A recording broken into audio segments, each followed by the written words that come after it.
तो ये है हमारा सर्किट जो वर्क कर रहा है सीरीज कॉम्बिनेशन पे। और दूसरा जो है हमारा ये हमारा पैरेलल कॉम्बिनेशन। ये है हमारा सीरीज कॉम्बिनेशन। इस सीरीज कॉम्बिनेशन में चार चीजें, पांच जो बल्ब लगे हुए हैं, ये एक दूसरे के एंड टू एंड लगे हुए हैं। इसका एंड इससे जुड़ा हुआ है, इसका एंड इससे जुड़ा हुआ है। इसमें क्या होता है, सीरीज कॉम्बिनेशन में जो करंट की वैल्यू होती है वो सेम होती है और पोटेंशियल डिफरेंस सब में अलग अलग होता है।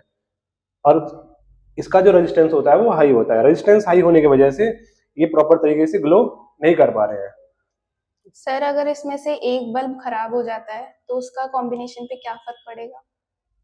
सीरीज कॉम्बिनेशन का जो सबसे बड़ा ड्रॉबैक होता है वो ये होता है कि अगर सीरीज में से एक भी इलेक्ट्रिकल अप्लायंस खराब होता है तो पूरी सीरीज डिस्टर्ब हो जाती है। जैसे अगर मैं इसमें से एक बल्ब हटा देता हूं तो ये सारे के सारे बल्ब जलने बंद हो गए। इसका रीजन क्या है, ये सर्किट अब हो गया इनकम्प्लीट। इनकम्प्लीट सर्किट में करंट फ्लो नहीं होता है। दूसरा ड्रॉबैक इसका होता है कि इन सभी का ऑन ऑफ करने का जो बटन है वो भी क्या है, सबका एक ही है।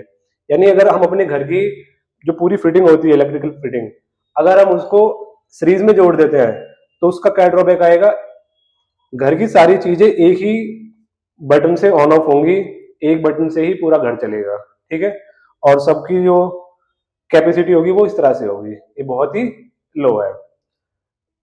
तो ये है हमारा सीरीज कॉम्बिनेशन।